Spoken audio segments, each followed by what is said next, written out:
الله الرحمن الرحيم سبح لله ما في السماوات وما في الأرض وهو العزيز الحكيم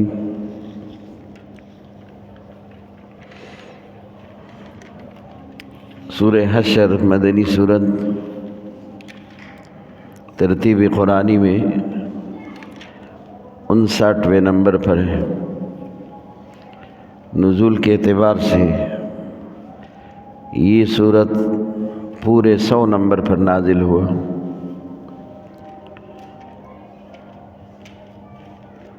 اس میں 3 رکوع ہے، 24 آیت ہے، مختصر سورت۔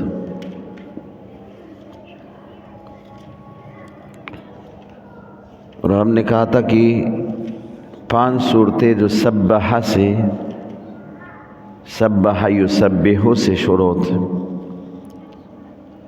اس میں یہ دوسرا صورت ہے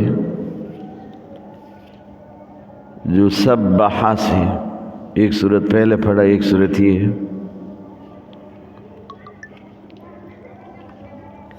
اس صورت کے شان نزول میں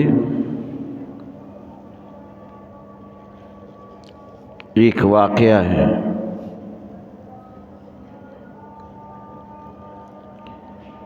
حضور صلی اللہ علیہ وسلم جب مدینہ میں تشریف لائے، انصار نے حضور صلی اللہ علیہ وسلم کو خوش آمدید کہا۔ حضور صلی اللہ علیہ وسلم چاہتے تھے کہ مدینہ میں امن ہو، تو وہاں یہود کے جو قبائل رہتے تھے، بنو نذیر، بنو قینقاع، حضور صلی اللہ علیہ وسلم نے ان کے ساتھ صلح کیا، مصالحت کیا، ایک معاہدہ کیا۔ 2 میل کے فاصلے پر بنو نذیر رہتے تھے۔ ان کے ساتھ یہ مصالحت اس بات پر ہوئی کہ ہم آپس میں لڑیں گے نہیں، باہر سے دشمن حملہ کرے آپ پر تو ہم لڑیں گے، ہم پر تو آپ لڑیں گے،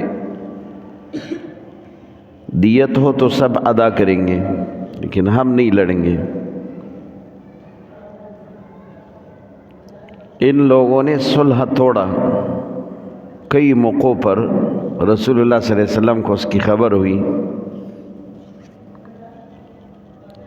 اور اس میں بہت سارے واقعات ہیں جو کہ انہوں نے صلح توڑنے کے لیے کی۔ کفار کی مدد کرنا، کعبے میں جا کر قسم اٹھانا، منافقین کے ساتھ مل کر سازش کرنا، یہ سب چیزیں۔ لیکن اس میں ایک واقعہ خاص طور پر،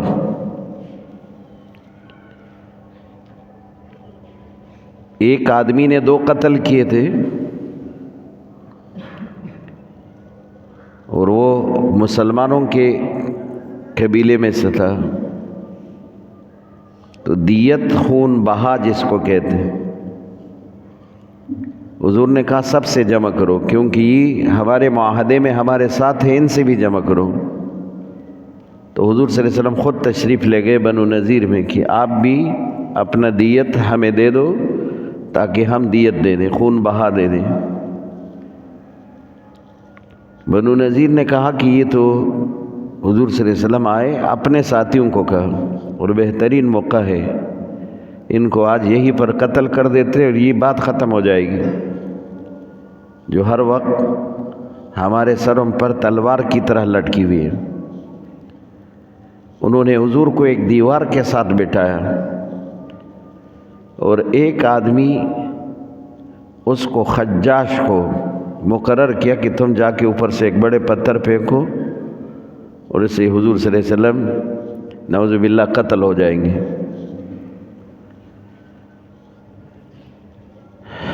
اب حضور صلی اللہ علیہ وسلم کو جبریل نے آ کے بتا دیا کہ ایک آدمی گیا ہے، وہ پتھر پھینک رہے اوپر سے، اور آپ کو قتل کرنے کا ارادہ ہے۔ حضور وہاں سے اٹھ کے چلے گئے، اور حضور نے وہاں سے پیغام بھیجا کہ آپ لوگوں نے معاہدہ توڑا ہے، اب ہم آپ سے پورا ٹیکس لیں گے۔ آپ ایسے کریں کہ 10 دن کے اندر پورا قلعہ خالی کرو، یہاں سے دوسرے ملک میں چلے جاؤ۔ آپ نہیں گئے تو 10 دن کے بعد ہم آپ سے زبردستی آپ کا کیلا لیں گے اور آپ کو اس میں قتل کریں گے۔ یہ رسول اللہ صلی اللہ علیہ وسلم نے پیغام بھیجا۔ وہ لوگ ڈر گئے اور ان کا خیال تھا کہ جا کے رسول اللہ سے دوبارہ کوئی معاہدہ کرے یا کوئی معافی مانگے۔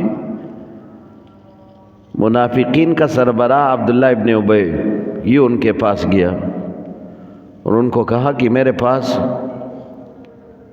2000 جنگجو ہے، آپ بے فکر ہو جا، اگر کوئی جنگ کی صورت ہوئی تو میں آپ کو اکیلا نہیں چھوڑوں گا، میں اپنے جنگجو آپ کو دے دوں گا اور آپ جو ہے اس کے ساتھ لڑیں گے، محمد کا مقابلہ کرو لیکن قلعہ خالی نہیں کرو۔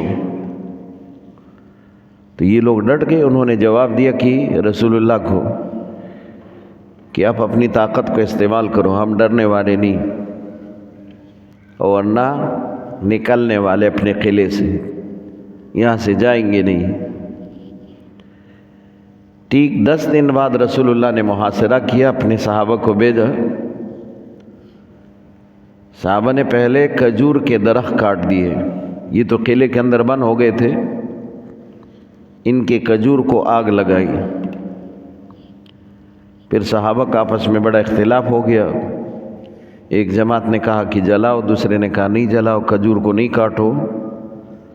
جو صحابہ کہہ رہے تھے کاٹو، اس لیے کہہ رہے تھے کہ مال کی محبت بڑی چیز ہے، یہ لوگ باہر آ جائیں گے، ہم ان کے کھجور کو جلائیں گے تو یہ باہر آ جائیں گے اور اپنی کھجور کی حفاظت۔ کھجور تو سعودیہ میں، عرب میں ایک بہت بڑا معنی یہ کہ اس کا سرمایہ تھا، تجارت کا بڑا ذریعہ تھا۔